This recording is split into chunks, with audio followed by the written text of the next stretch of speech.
হঠাৎ করে বাসায় মেহমান চলে আসলো। মেহমানদের জন্য কি কি রান্না করছি সেইগুলোই আজকে আপনাদের সাথে শেয়ার করব। আসসালামু আলাইকুম এভরিওয়ান, সবাই কেমন আছেন? আশা করি ভালো আছেন। আলহামদুলিল্লাহ আমরাও ভালো আছি। আজকে আর একটা ব্লগ ভিডিও নিয়ে চলে আসলাম আপনাদের সাথে। এই তো আজ আমি গরুর গোশত রান্না করব, সেই জন্য এখানে 1 কেজি গরুর গোশত নিয়ে নিয়েছি আমি।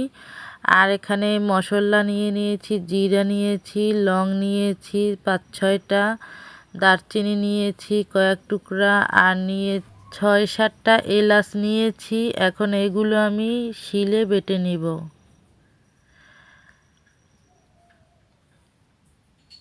বাটা হয়ে গেলে এখানে আমি গোস্তগুলো ধুয়ে পরিষ্কার করে নিয়েছি। এখন আমি এখানে পরিমাণ মতো পেঁয়াজ কুচি দিয়ে দিলাম, আর দিয়ে দিলাম কাঁচামরিচ কুচি, আর এখানে আদা রসুন বাটা দিয়ে দিলাম পরিমাণ মতো,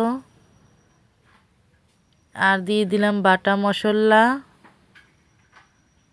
আর দিয়ে দিলাম পরিমাণ মতো লবণ, হলুদের গুঁড়ো দিয়ে দিলাম পরিমাণ মতো, মরিচের গুঁড়ো দিয়ে দিলাম পরিমাণ মতো,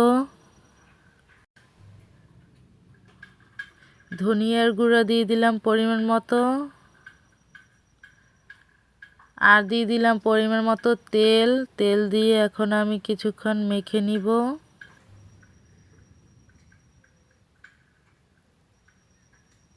মাখানো হয়ে গেলে এখানে আমি 10 মিনিট রেখে দিয়েছিলাম ঢেকে। 10 মিনিট হয়ে গেলে তারপর আমি চুলা ধরিয়ে এই তো বসিয়ে দিয়েছি, আর সাথে কিছু তেজপাতা দিয়ে দিয়েছি। এখন খুব ভালোভাবে কষিয়ে নিব। কিছুক্ষণ ঢাকনা দিয়ে ঢেকে রেখেছিলাম, এখন ঢাকনা খুলে আমি আরও কিছুক্ষণ কষিয়ে নিব।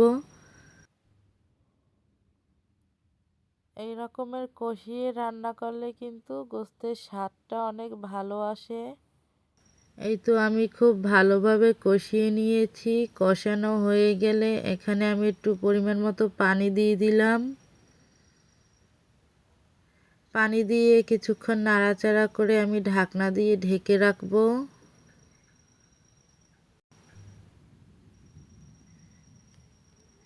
এখন আমি কিছু পরিমাণে আলু দিয়ে দিব। আমি কেটে ধুয়ে পরিষ্কার করে নিয়েছি আলুগুলো, সেইগুলো এখন দিয়ে দিচ্ছি। দিয়ে আমি আরও কিছুক্ষণ নাড়াচাড়া করে দিচ্ছি। আজকে আমি খুব শর্টকাটে রান্না করেছিলাম, সেই জন্য সম্পূর্ণ ভিডিও দিতে পারি নাই। এই তো আমি সাথে পোলাও রান্না করেছিলাম। আমার হাজবেন্ডের মামাতো ভাই আসছিল, আমি একটু তাড়াহুড়ো করে রান্না করেছি। এই তো দেখতেই পাচ্ছেন, এখন সবাইকে খাবার দিয়ে দিয়েছি।